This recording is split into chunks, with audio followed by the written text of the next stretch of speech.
not the problem. The CIA is the problem. As a general rule, when Dick Cheney favors a foreign policy position, it's best to be on the opposite side if you value liberty over war and authoritarianism.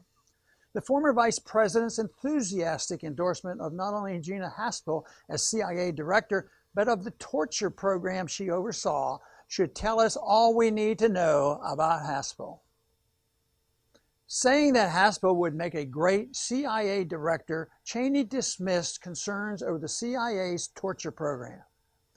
Asked in a television interview last week about the program, Cheney said, "If it were my call, I'd do it again." Sadly, the majority of the U.S. Senate agreed with Cheney that putting a torturer in charge of the CIA was a good idea. Only 2 Republicans, Senators Paul and Flake, voted against Haspel. And just to confirm that there really is only one political party in Washington, it was the yes vote of crossover Democrats that provided the margin of victory. Americans should really be ashamed of those sent to Washington to represent us.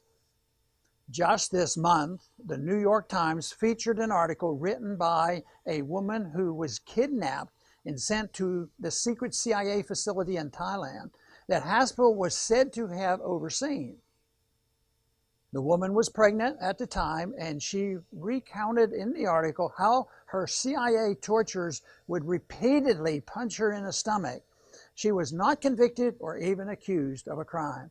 She was innocent, but she was tortured on Haspel's watch. Is this really what we are as a country? Do we really want to elevate such people to the highest levels of government where they can do more damage to the United States at home and overseas? As the news comes out that Obama holdovers in the FBI and CIA infiltrated the Trump campaign to try and elect Hillary Clinton, President Trump's seeming lack of understanding of how the deep state operates is truly bewildering. The U.S. increasingly looks like a banana republic where the permanent state and not the people get to decide who's in charge. But instead of condemning the CIA's role in an attempted coup against his own administration, Trump condemned former CIA Director John Brennan for undermining confidence in the CIA. Well, the CIA didn't need John Brennan to undermine our confidence in the CIA. The agency itself long ago undermined the confidence of any patriotic American. Not only has the CIA been involved in torture, it has manipulated at least 100 elections overseas since its founding after World War II.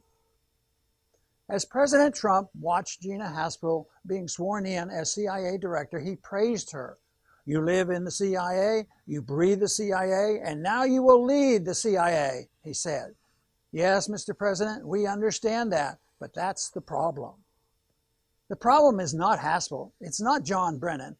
It's not our lack of confidence. The problem is the CIA itself. If the president really cared about our peace, prosperity, and security, he would take steps to end this national disgrace. It's time to abolish the CIA. Thanks for listening.